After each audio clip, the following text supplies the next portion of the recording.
Welcome back to the channel, guys. As you can see, we're on with our little 1/24 crawlers this time around.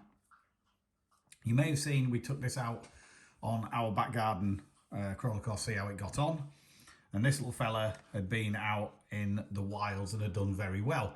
And then the first time we took the two of them out on the trail in the wilds properly, the motor died on this one, unfortunately. Anyway, I was quite proud of myself. That's my first fix I've ever done. It was a little bit faffy, but with plenty of advice, thank you, Kevin, I managed to get it working and it's running just as good as new. Now, the difference that we've done before we go on to the video of us getting them out of the trail is we have pimped these up the same as we did with our 1/18. So we have got them all trail ready. So let's start with a little CR-24 first. So I got some solder, just wrap that round the A-bar on the front. Two reasons really. One, it adds a little bit of extra weight up there, but also just makes it look kind of cool. Next up, I put some of the little wires onto there as I've done with the other two to make it the bush wires. I think they've come out really well. Very pleased with that. I made the elasticated cord into a cargo net for the top, the same as we'd done on the 1/18.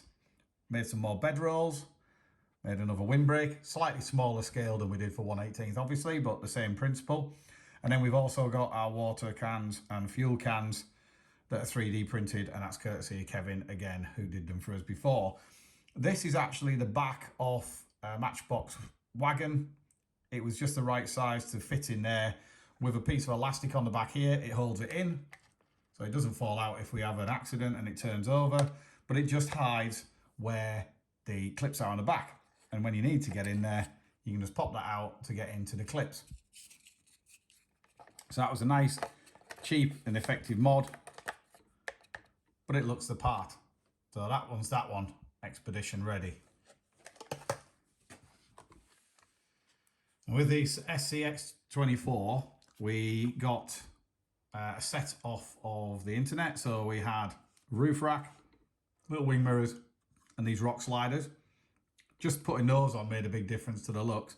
But then we pimped all the top out again. So we've got our fuel cans and everything, and boxes courtesy of Kevin. Got our bed rolls, got our fly sheet. I made another little canvas roll for the side that looks like a canopy. Windbreak in there, and there's a black tent bag in there too. Plus a little micro machine car for them wanting to take their large scale remote controls with them on the trail.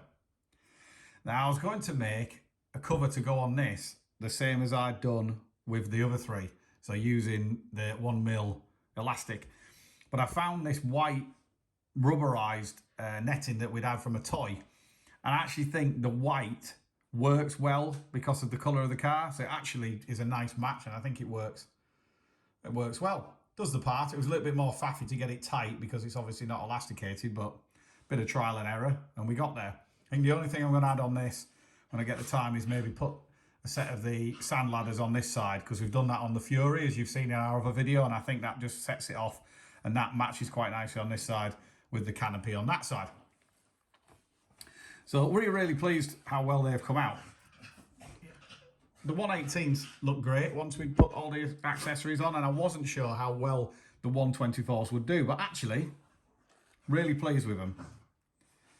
So the weather held off long enough for us to take them out for a run. So we headed off to Attingham Park and our mound of doom, which has got some good little routes up and down it, quite steep, sandy, slippery because of all the rain we've had, some very loose terrain. They both handled it very well, but as you'll see in the video, I have to say, everybody raves about the SCX24 being the best 1/24 crawler. And sometimes people are a little bit, derogatory, shall we say, about these little CR24s or FTX, depending on which brand version you've got, or RGT.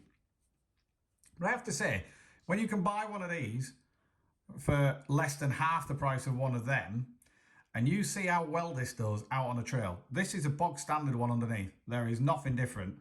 We even didn't put the only modification we'd made was to move the battery from the back and mount it on the front. But in this case, I actually put the battery in its normal battery tray. So there's been no running modifications to this.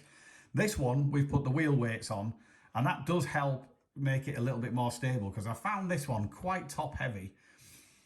But you'll see on the video, this more than holds its own, and there are certain bits where it climbs up the slopes, and you'll see this one just grips and goes up with no drama. This one wheel spins and slips and slides a little bit, and we had to give it a bit of throttle to get it going. So like I said, they're both very capable, but see how they did on the trail, and I think you'll see what I mean.